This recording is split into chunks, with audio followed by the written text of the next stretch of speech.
ഇടുക്കിയുടെ അതിർത്തി മേഖലകളിൽ ഡെങ്കിപ്പനി പടരുന്നു. തോട്ടം കാർഷിക മേഖലകൾ ഉൾപ്പെടുന്ന 5 പഞ്ചായത്തുകളിലാണ് രോഗബാധ സ്ഥിരീകരിച്ചത്. പാമ്പാടുംപാറയിൽ ഡെങ്കിപ്പനിക്ക് പുറമെ മന്തും മലേറിയയും സ്ഥിരീകരിച്ചു.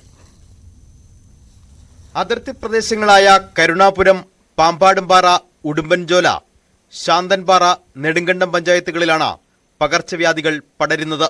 ശാന്തൻപാറയിൽ ഒരാൾക്ക് ഡെങ്കിപ്പനി സ്ഥിരീകരിച്ചു. 15 പേർ നിരീക്ഷണത്തിലാണ്. ഉടുമ്പൻചോലയിൽ 2 പേർക്ക് രോഗം സ്ഥിരീകരിച്ചിട്ടുണ്ട്. 8 പേരാണ് നിരീക്ഷണത്തിലുള്ളത്. പാമ്പാടുംപാറയിൽ 6 പേർക്കും രോഗമുണ്ട്. ഇവിടെ 4 പേർക്ക് മലേറിയയും സ്ഥിരീകരിച്ചു. ഇതര സംസ്ഥാന തൊഴിലാളികൾക്കിടയിലാണ് മന്തും മലേറിയയും പടർന്നു പിടിച്ചിരിക്കുന്നത്.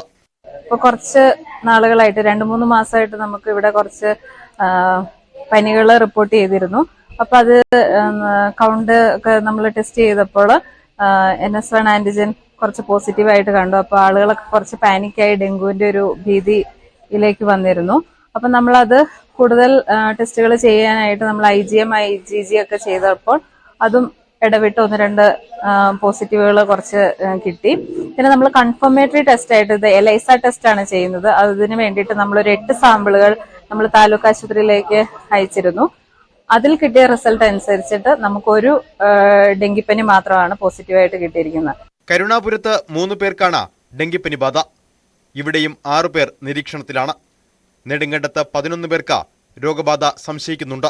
നമ്മളെ ക്ലോറിനേഷൻ ഉൾപ്പെടെ, അതായത് ഫോഗിങ്, ക്ലോറിനേഷന് ഈ വീട്ടിൽ കഴിയുന്നവർക്ക് വല ഇട്ടിട്ടുണ്ട്. അപ്പം ഇവരെ കൊതുക് കടിക്കാതെ ഇവരെ കടിക്കുന്ന കൊതുക് മറ്റുള്ളവരിലേക്ക് പോയി ഇതിന്റെ പകർച്ചവ്യാപനം തടയുന്നതിന് നമുക്ക് സാധിച്ചിട്ടുണ്ട്.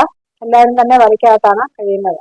തോട്ടം തൊഴിലാളികൾ തിങ്ങിപ്പാർക്കുന്ന ഇടങ്ങളിൽ ആരോഗ്യവകുപ്പ് പ്രതിരോധ പ്രവർത്തനങ്ങൾ ഊർജിതമാക്കി. ന്യൂസ് 18 ഇടുക്കി.